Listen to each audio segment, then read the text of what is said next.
며칠 전 집 앞을 산책하다가 예전부터 쓰고 싶었던 글들이 무엇이 있었나 생각해 보게 되었습니다. 어려서부터 여행을 좋아해서 웬만한 나라들은 다 가보았고, 늘 입국 심사장에서 도장이 콱콱 채워진 나의 여권을 보며 뿌듯해했었죠.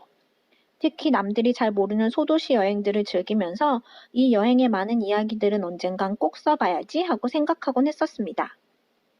잠시도 가만히 있지 않는다는 부모님과 친구들의 잔소리를 들으면서도 이 많은 여행담은 언젠간 쓸모가 있을 거다라며 나를 위로했습니다.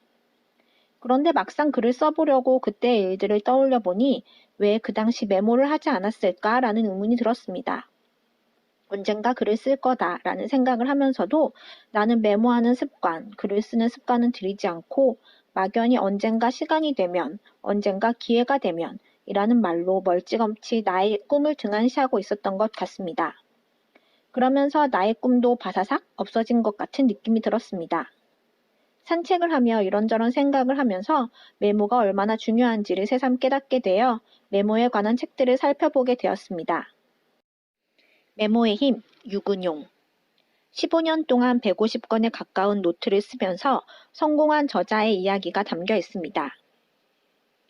스크랩 역시 15년을 해온 저자는 스크랩이나 메모가 귀찮고 시간이 많이 걸리는 단점이 있긴 하지만 기록을 통해 매일 성장할 수 있었다고 이야기합니다. 또 기록의 장점은 관찰력이 길러진다는 것입니다. 메모가 습관이 되면 관찰력이 키워지고 나의 일상에서 이야기가 보이기 시작한다는 것이지요. 좋은 습관 들이기도 지속적으로 적는 사람이 성공할 확률이 높다고 합니다. 저자의 습관 들이기 노트, 몸 관리 노트, 질문과 함께 하루를 돌아보는 노트, 업무 일지 등 다양한 메모 관리법이 나와 있습니다. 두 번째 책은 신정철님의 메모 습관의 힘입니다. 다른 메모 관련 책에서도 이 책에 대한 언급이 많았어요. 메모를 하고 나중에 다시 보면서 생각을 정리하고 글쓰기를 통해 생각의 빈틈을 메워야 정말 나의 지식이 된다고 저자는 이야기합니다. 특히 저는 기록은 기억을 가치롭게 한다는 말이 와닿았어요. 막연히 나중에 사람들과 나눠야지 생각만 하고 적지 않았던 나의 기억들을 메모했다면 정말 더 가치 있는 일들이 생겼겠지요? 그랬다면 어쩌면 저는 이미 작가가 되었을 수도 있다는 상상을 해봅니다. 세 번째 책은 기록형 인간, 이한영님의 책입니다. 모든 인생은 기록한 만큼 성장하고 완성되며 좋은 기록은 긍지와 힘이 된다. 여러 기록법들과 실질적으로 기록에 관한 방법들이 나와서 도움이 많이 된 책입니다. 몇 가지를 소개하면 가장 보편적으로 할 수 있는 일기에 관해서는 일기는 고독한 사람의 정신적 친구이고 위로의 손길이며 의사이기도 하다. 일기의 1차적 목적은 오늘의 기록을 미래와 연결하는 것이다. 과거의 나와 오늘의 나를 연결하고 더 나아가 미래의 나를 만들어간다. 누구를 보여주기 위함이 아닌 정말 개인적인 성찰을 할 수 있는 좋은 방법이라고 소개합니다. 저는 일기보다는 플래너에 할 일, 했던 일들을 간단히 기록하는 편인데 가끔이라도 일기를 써서 내 내면을 좀 들여다보는 시간을 가져야겠다는 생각이 들었습니다. 두 번째는 묵상법입니다.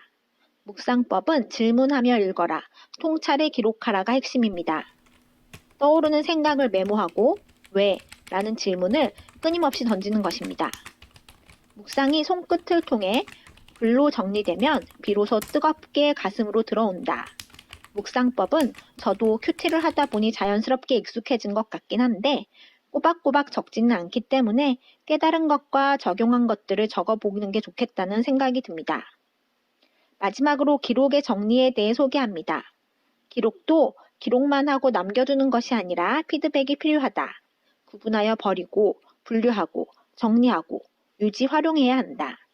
어디든 정리법의 원칙이 있는 것 같습니다. 마지막 책은 매일 아침 써봤니? 김민식 PD의 책입니다. 김민식 PD님은 뉴 논스톱의 PD로 영어 책 한 권 외워봤니? 책 저자로도 알려져 있어요.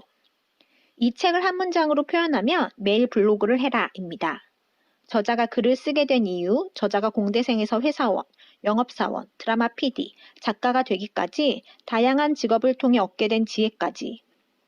책 제목 매일 아침 써봤니는 실제로 매일 아침 출근 전에 블로그에 글을 매일 쓰는 김민식 PD의 삶이 그대로 녹아있는 제목입니다. 글쓰기는 취미인 동시에 공부입니다. 무언가를 공부할 때 가장 좋은 방법은 그것에 대해 글을 쓰는 것입니다. 머릿속 생각을 글로 옮기면 정리가 되고 알미 단단해지거든요.